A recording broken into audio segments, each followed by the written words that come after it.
ትናንቱን ዛሬ ሰው ቢዘነጋ እንዴት ጨልሞ አይቀርም እንዳይነጋ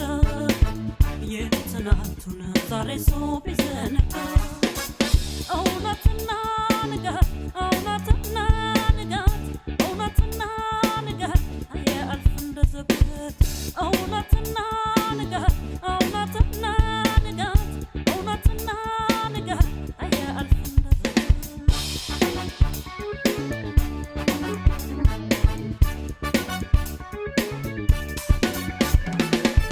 የማይመሽ መስሏቸው ትናንትን ሲንቁ ዛሬን ባሰብ